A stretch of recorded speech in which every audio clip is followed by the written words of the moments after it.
And you've all done great work that wasn't nominated in the past. No. The best work I've done in this city wasn't nominated. I think my best work has not been nominated. What was that? I thought The Wild Party was one of the best experiences I've ever had because it was so unique. The whole thing, shows the whole thing was so unique. But you know, it's like I didn't expect to be nominated this year. I really didn't, because of the character. Because the character isn't sweet and cute and huggable, even as a villain. I don't apologize for it, which makes it even worse. So I didn't expect it, because I figured this kind of role I don't think people are going to embrace. They certainly haven't embraced me when I've done it before.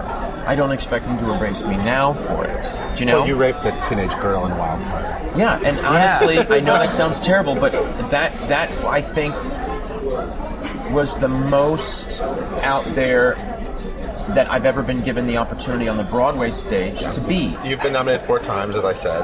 What does this year's nomination mean to you? Are they all sort of different? They are all different, and because it's also like they are, yes. And every show experience has been different. You know, last year with Young Frankenstein, that was a whole experience. You know, the show wasn't nominated. I wasn't nominated. Only two actors. We only got 3 Tony nominations, and that was an interesting experience to sort of go through the Tony Award season. Because up to that point, every time you've gone through it. Yeah.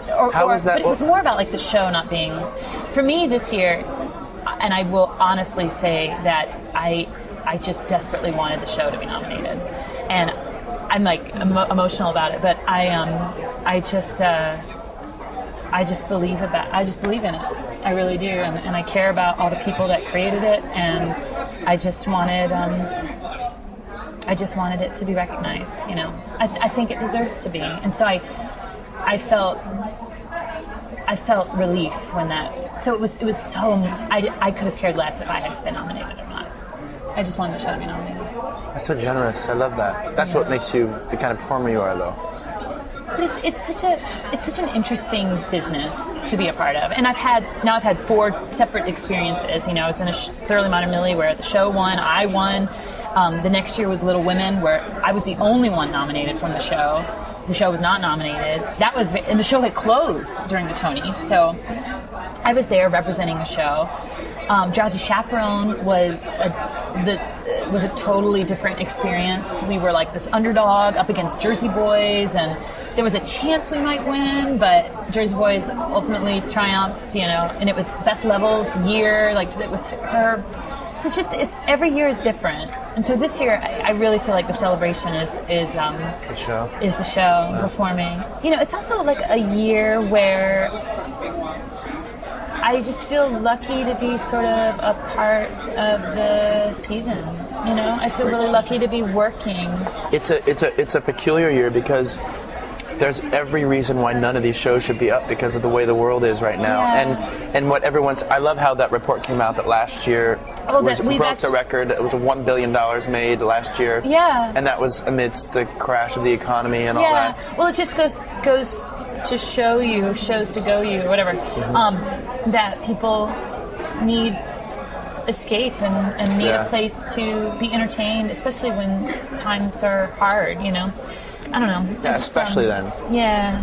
Yeah, this is one of the most creative seasons in a very long time. Think about that, too. Yeah. It's one of the fullest, really most creative, expansive seasons in a long time. Obviously, people all know you as on-stage personality, but I want to hear a little about what you guys are like off-stage. So, what is... Now, first of all, you do an amazing Kudisch impersonation. Which a lot of people do.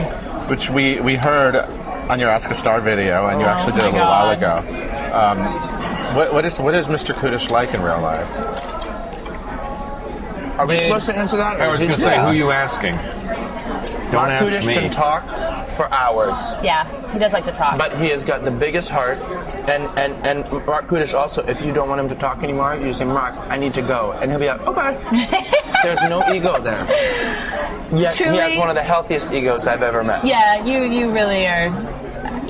I talk a lot because I have many incredibly invaluable things to say. He does. But he's really and he's smart. Smart, sweetest man, and one of the greatest stage partners you could ever ask for. Truly. And I think he'll have a whole second career as a director. I think you will too. Because the weird thing is, when we were in Millie, he'd be like, "This doesn't work, and I'll tell you why." And then it would go on for a little while. He can really analyze. But he would be right. And then, wouldn't you know it, Michael and Dick and them would change something. And I don't think you ever said anything to them. You just be like, "This doesn't work, and this is why." And then they would change it. And you know, obviously Michael's a good director, and Dick's a great writer, and so we were like, "Oh, Marc's going to be an incredible director." I want you. But Marc Kudisch is a nice man. He's a great guy. And very deserving. And Sutton Foster, I know when you guys all met Sutton Foster, she was just a young chorus girl, stepped up to the lead. I still am. She had the weight of a musical on her shoulders. But she hasn't changed at all. You haven't changed a bit. And I'd like you to work on that. I know, I was very upset. This diva term. I was very honored to be voted diva diva performance for Broadway.com Awards. Yeah. And congrats on yours as well. But I always go, ooh. When everyone's like, how's it feel to be a diva? And I'm Your like, abilities are diva. You're not a diva. I don't feel like I'm a diva. I need to work on it. I demand chocolate. That's about all I do. In order to do things, you can bribe me with chocolate. And beer, you said. And beer. But chocolate usually works better. I think you are one of the most self-effacing. There you have it. But also extremely private. Yeah, I try to be. I'm a bit of a loner, I guess. I'm in the middle of season 5 of Lost. But don't say anything. Please don't say anything. I'm on a rampage. I've watched. This is how I spend my time. I crochet. I'm a granny. I crochet and watch Lost like this. And then I get really excited when something happens, and I go, and then I run to the refrigerator and grab ice cream, come back, and I go. That's my life. That's about it. With those sounds? Yeah.